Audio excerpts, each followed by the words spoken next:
Thank you for joining Wars of the Rosies. As we continue with Part 3, The Mysteries of Xibalba, from America's Assignment with Destiny by Manly P. Hall. The Mysteries of Xibalba. Scattered throughout the Yucatan, and extending northward into Chiapas, and southward into Honduras and Guatemala, are the remains of ancient cities and the ruins of old cultural centers, religious or educational, dedicated to scientific research and the investigation of the spiritual mysteries of human life.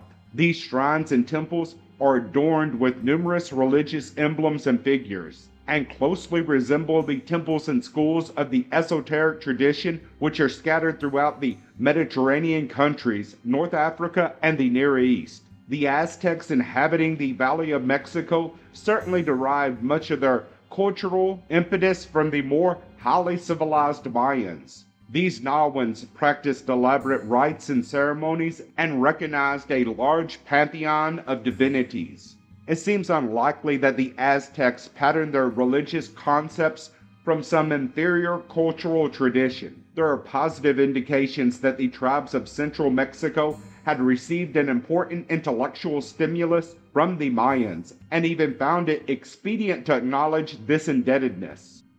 The physical remains of the Mayan civilization are sufficiently impressive to indicate a highly advanced people, whose religious institutions and rites had reached a considerable degree of refinement. Most early writers, in an attempt to estimate the cultural attainments of these nations, have been over-influenced by the early theologians and scientific enthusiasts who invaded the field with a variety of concepts and preconceptions.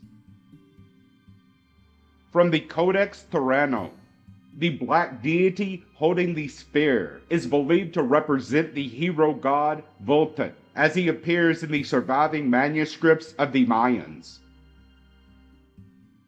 The empires of the Mayans and Aztecs were resplendent with edifices dedicated to their faith. There were magnificent shrines, temples, and altars, some to sanguinary deities, and others to benign and kindly gods.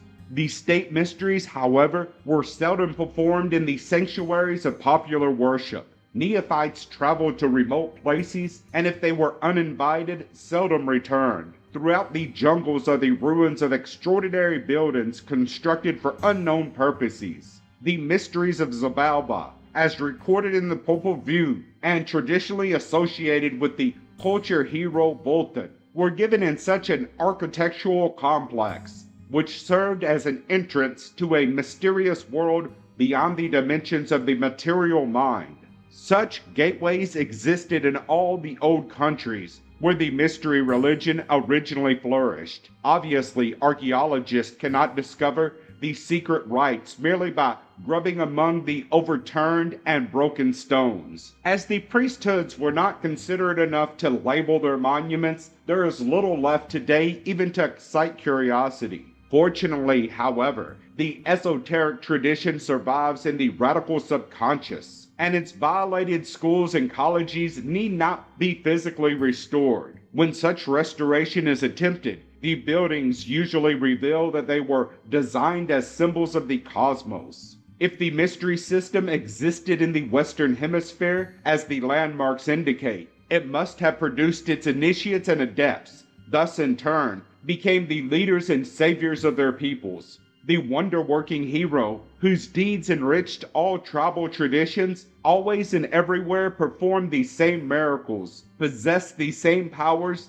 and made the same personal sacrifices. The mystery schools require not only a hierarchy for its maintenance and perpetuation, but also appropriate places of initiation, partly underground or adjacent to grottos and caverns. It also required a body of lore, participation in which conferred special rights and privileges. A people which had reached the mental platform of the Mayans would not have accepted a philosophy of life that was without profound and significant values. Pagan priesthoods did not initiate those of feeble mind, but selected for spiritual advancement persons of high attainment and mature judgment. Albert Reville, in the Hitler Lectures 1894, Notes of the Religion of the Plumed Serpent, There is something mysterious and occult about the priesthood of this deity, as though it was possessed of divine secrets or promises, the importance of which it would be dangerous to undervalue. It is fortunate indeed that at least one manuscript relating to the religious mysteries formerly practiced in the Mayan area has been recovered. The Popol Vuh, or the Senate Book of the Quiches, the record of the community, has survived the numerous vicissitudes which have conspired to prevent the perpetuation of the literary monuments of Central America. It was tolerated by the early missionaries who, observing certain similarities to their own scriptures, preserved the work as a means of persuading the Indians to a more speedy baptism. In the 17th century, it was rescued from a fate worse than oblivion by the Dominican monk Dan Ramon de Orthanez y Aguirre, Dean and Chancellor of the Archbishopric of Ciudad. The work was deposited in the library of the convent at Chichicastenango by its scholiast, Jimenez, where it remained until 1830.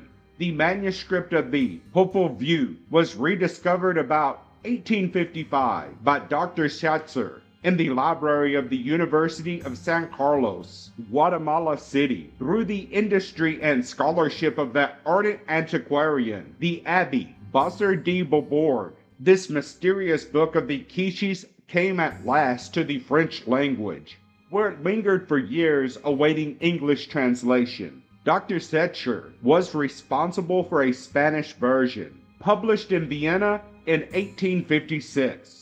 The first English translation has remained partially unknown to students of Central American archaeology, as it appeared serially in The Word, a magazine devoted to theosophy and related subjects. The translation made by Kenneth S. Guthrie, M.A., Ph.D., M.D., and was based upon the French text. A new English translation from the Spanish of Adrian Recinos has been issued by the University of Oklahoma Press. This version is by Delia Getz and Sylvanus G. Morley and includes important introductory and commentary material. Writing under the pseudonym Artaz James Chrysa, issued part of the Popol Vuh with learned commentaries under the title The Book of the Azure Veil. This ran in Lucifer, a theosophical magazine, between September 1894 and February 1895.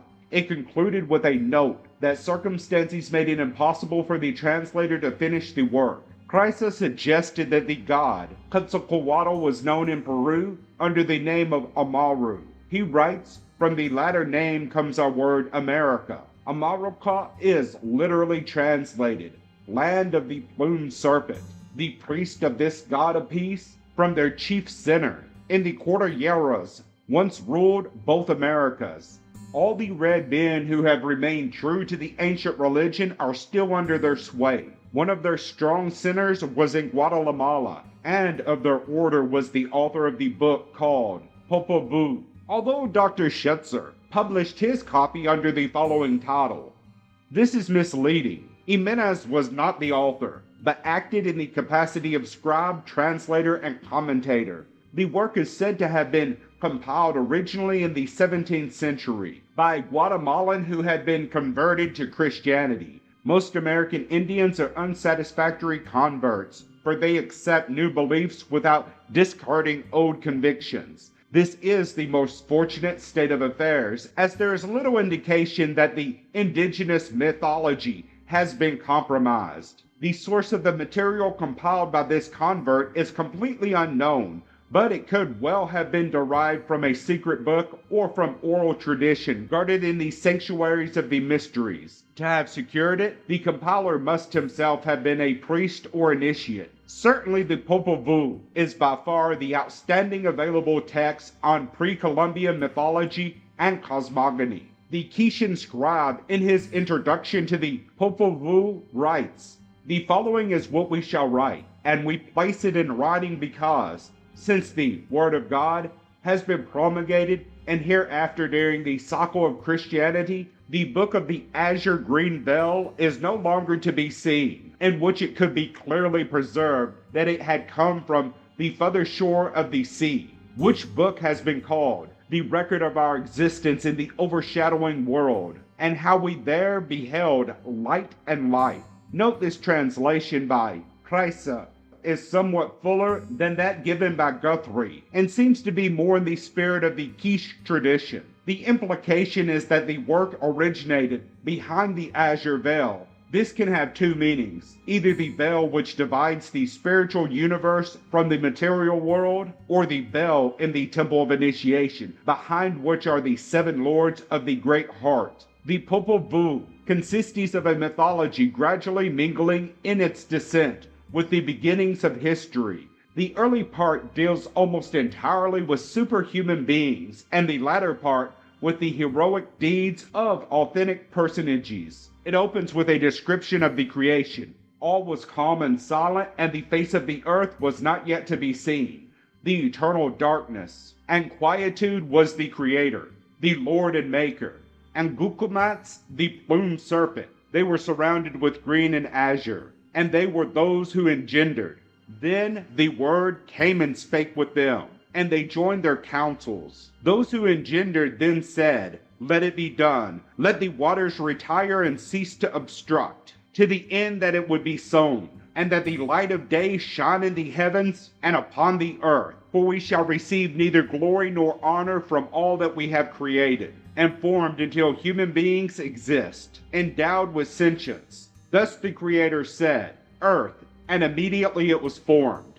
The book produces much in the spirit of the scriptures of other nations. It is divided generally into four parts: cosmogony, theogony, anthropology, and regeneration through initiation. It is presented in semi-historical form and includes the initiation of its heroes into the mysteries of Xibalba. From Zahler's Codex, Vaticanus 3773, representation of the Bat God, from the Codex Theravadi, Meyer 41. This deity, under the name Kamazotz, occurs as the Lord of the Bats in the Mysteries of Zabalba. The heroes of the Popol Vuh are subjected to several ordeals or tests of courage, fortitude, and skill. The seventh test took place in the House of the Bat. This was a subterranean labyrinth inhabited by weird monsters and ruled over by Kamazotz, a feared creature with the body of a man and the wings and head of a bat. Naturally, the account is clothed in the cultural symbolism of the Mayans, but it is certainly to be compared with such products as the Finnish Kalevala and the Icelandic Atlas.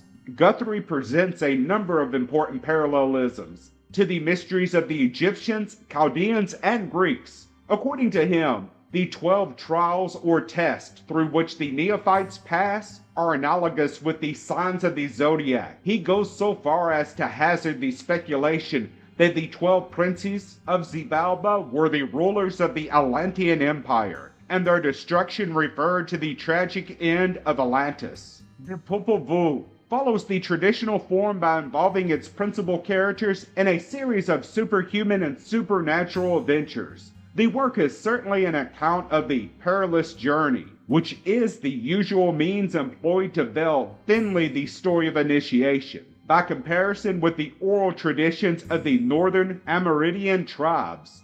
The legend unfolds what Dr. Paul Reardon beautifully calls the Road of Light. Medical priests have freely acknowledged that in dreams and trances they could leave their bodies and travel to the abodes of the gods and the dead. To make this journey while still living is initiation, for it is conscious participation in the fact of immortality. In some cults, the neophyte was given sacred drugs to intensify his psychic faculties, as in the case of the notorious peyote sect, or was subjected to hypnotic influence, like the followers of the ghost shirt religion. By some means, a condition of death was simulated, and the consciousness or superior self passed through certain internal experiences, of which at least a partial memory was preserved. The entire process of creation took place within the green and azure coils of the plumed serpent. On several continents, the serpent was among the important symbols of the initiate priest. Sometimes the serpent stands erect and is crowned as in Egypt, or it may be winged as among the Mongolians, or feathered and plumed as throughout the Americas. Obviously, the natives did not intend to imply that they believed in the actual existence of winged snakes, for no such creatures ever existed among them. The serpent was a wisdom symbol, and when plumed, it meant that wisdom had been given wings and had become spirit wisdom or illumination. Drawing by Dr. Le Plongeon. Feathered serpent protecting a warrior. An original tracing from the frescoes in the Temple of the Tigers at Chichen Itza. Christa suggestis that Matthew 10:16 explains the symbolism of the snake bird. Behold, I send you as sheep, or neophytes, into the midst of wolves, or the profane. Be ye therefore wise as serpents, or magicians, and guileless as doves, or mystics. Mr. Pricer was a Greek scholar, and his translation differed slightly from the King James Version. He felt that the Quetzal had the same meaning as dove, and that the creature combining the serpent wisdom and the bird intuition or inspiration represented the adept, in whom the mind and heart doctrine were completely reconciled. The conflict between the initiate and the adversary, or the paths of white and black magic, is always present. In the story of Deganawida, the power of evil was personified.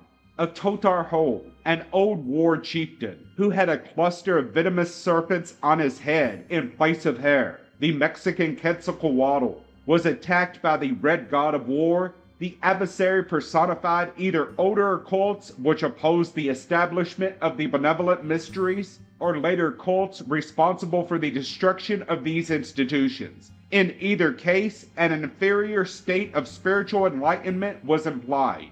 The mysteries were institutions of liberation and were naturally opposed by groups seeking to keep their people in bondage through ignorance. The struggle was, therefore, between religion as temporal authority and the mystery faith, the internal road of light. The ruins of the past explain why it was the common belief that the men of good spirit, the initiates, were sacrificed to the material ambitions of temporal rulers. Thank you for watching, and please don't forget to share, like, subscribe, and comment. And if you can, please consider donating to Wars of the Rosies. Links to PayPal and Patreon are in the description. Thank you so very much.